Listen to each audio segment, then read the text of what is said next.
প্রথম স্বামীর কাছে প্রতারিত হয়েছেন বারবার। 17 বছরের মেয়ের জেদেই দ্বিতীয়বার সংসার পাতেন মল্লিকা। বাংলা টেলিভিশন জগতের পরিচিত মুখ মল্লিকা ব্যানার্জি মূলত পার্শ্ব চরিত্রে অভিনয় করলেও নিজের সাবলীল অভিনয় দক্ষতা দিয়ে ইন্ডাস্ট্রিতে এক আলাদা জায়গা করে নিয়েছেন। তবে পর্দার হাসি খুশি এই অভিনেত্রীর বাস্তব জীবন কিন্তু কোনো সিনেমার চিত্রনাট্যের চেয়ে কম নয়। একসময় নিজের অস্তিত্ব টিকিয়ে রাখতে দারিদ্র্য, প্রতারণা এবং একাকিত্বের বিরুদ্ধে কঠিন লড়াই চালিয়ে গেছেন। মল্লিকার এই জীবন সংগ্রাম শুরু হয়েছিল অনেক ছোটবেলা থেকেই। তিনি যখন 8ম শ্রেণীতে পড়েন সেই সময় তার চাকুরিরতা বাবা হঠাৎই অসুস্থ হয়ে পড়েন। আত্মীয় স্বজনরা মুখ ফিরিয়ে নিয়েছিলেন, কিন্তু হার মানেননি মল্লিকা। পরিবারের হাল ধরতে বিভিন্ন নাচের অনুষ্ঠান এবং পরবর্তীকালে সিনেমার ব্যাকআপ ডান্সার হিসেবে কাজ করতে শুরু করেন। ব্যক্তিগত জীবনেও মল্লিকা বারবার ধাক্কা খেয়েছেন। খুব কম বয়সে ভালোবেসে ঘর ছেড়ে কলকাতায় চলে এসেছিলেন। একসময় কোল আলো করে জন্ম নেয় তার মেয়ে গরিমা,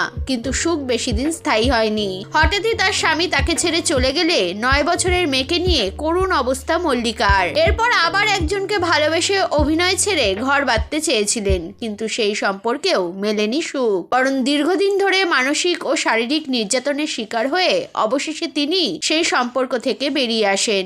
এরপর ধীরে ধীরে আবারও অভিনয় করতে শুরু করেন। আজ তিনি টলিপাড়ার একজন প্রতিষ্ঠিত অভিনেত্রী। তবে মল্লিকার জীবনের সবচেয়ে বড় মেরুদণ্ড হলো তার মেয়ে গরিমা। 17 বছর বয়সী সেই মেয়ে নিজে দাঁড়িয়ে থেকে মায়ের দ্বিতীয় বিয়ে দিয়েছে।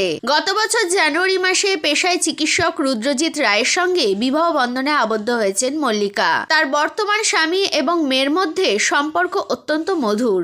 বর্তমানে অভিনয়ের পাশাপাশি মেয়ে আর স্বামীকে নিয়ে সুন্দরভাবে সংসার করছেন অভিনেত্রী।